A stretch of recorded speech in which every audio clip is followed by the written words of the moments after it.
So this is going to be a short video. I'm really still processing some thoughts and I need your help. I'm asking for advice. I'm thinking how do we activate frustrated viewers?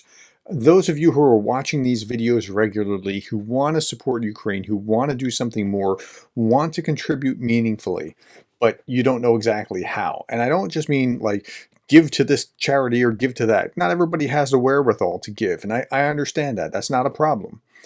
So I'm thinking, how do we help you engage in Ukraine's fight on the information war more effectively? Because the information war is very important. I spend most of my time in that space. Russia employs trolls. They pay these trolls, and there's an army of trolls all working to spread negative information. Ukraine doesn't have that kind of luxury, and even if they did, they'd still be outnumbered. They have to employ their resources in other places. But what if we could use volunteers that are well informed to help counter what's going on there? And I don't mean pound for pound with each troll answering every comment. I don't mean that at all. But Ukraine's outnumbered, and the media is not covering Ukraine in as meaningful a way as it should be. And Russia's efforts are impacting prominent leaders, whether they're businessmen like Elon Musk or Marjorie Taylor Greene, regurgitating, parroting Russian propaganda. And we need to diffuse it somehow. So we need to fight back some way, and in the information space is probably the best place where most of you who are listening to these kind of things can actually do it. So I'm soliciting your ideas more than I'm telling you something. I really want to be interactive here. What can we do?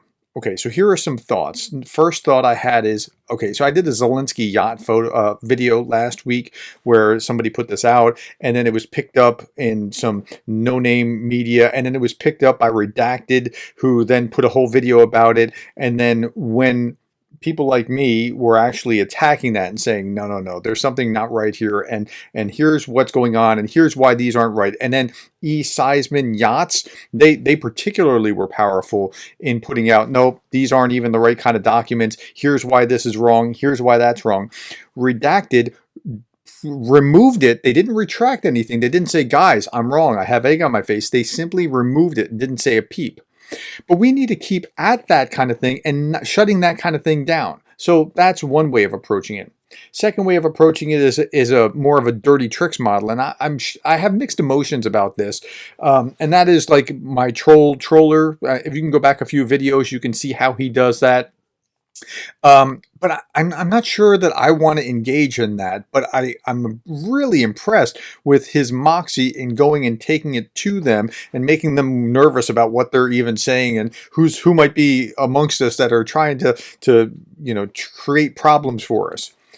The third way, and I think this is probably the path to go, is to create kind of a network of Ukraine supporters who will commit to spreading truth, or in a different way of saying it, as importantly, demonstrate that Russian statements are untrustworthy or false. Now, it doesn't mean that you have to necessarily take that forward, but you have to understand it well enough to be able to then counter. And how to counter, I'm not exactly sure. So I want your help in thinking through, where are we going to get the greatest points of leverage if we do that? Just answering John Smith's comment somewhere is not necessarily as effective as being able to counter in a more meaningful way, and I'm not sure what that more meaningful way is.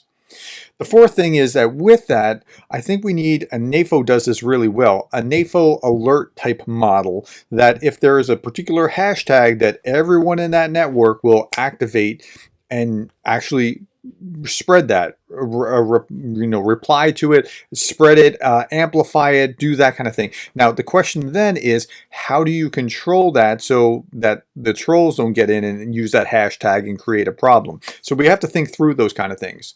Now, if you go to my community tab, you'll see that I put a question out there. Are you on Twitter, Facebook, Instagram, Telegram, or none of the above? If you're on another social media platform, put that down in the comments below as well. Now, I'm curious where the main place to focus might be, and maybe that'll help us to understand, oh, more on Twitter or more on Facebook or something along those lines. And then Even if you're not on one of these, you're on YouTube and you can answer on YouTube to these kind of videos that are bad elsewhere as well. And I'm not asking you to create this. I'm asking you to, if you educate yourself, be able to be willing to then take some talking points back out to show. And again, it's not even to show that something is true as much as that Russian statements are false. It's kind of like di disinformation being disinformed. I don't know if that makes any sense, but like you're taking disinformation and showing it's clearly this is disinformation and here's why. Now, we'd have to find people like me and others that are willing to provide the talking points to show you what that is, but that you'd be willing to spread it. Okay, now the last thing is, what else am I missing? Okay, I need to understand from you how else we can organize this volunteer informational warfare network, or whatever it is that we would call it, in a meaningful way so that, at least in the information space, we can do our part and help Ukraine. Because honestly, I mean, it's almost like a media blackout. And if it wasn't for YouTube, you'd hear almost nothing about it in any kind of meaningful video way. All right, so that's what I'm asking you for. Please provide your comments in the comments below. I really want to hear them. Let's talk. Let's have a conversation. And please go to the community tab and do that poll. Thank you so much for your time. Thank you for sharing, and thank you for being the kind of person that cares about Ukraine.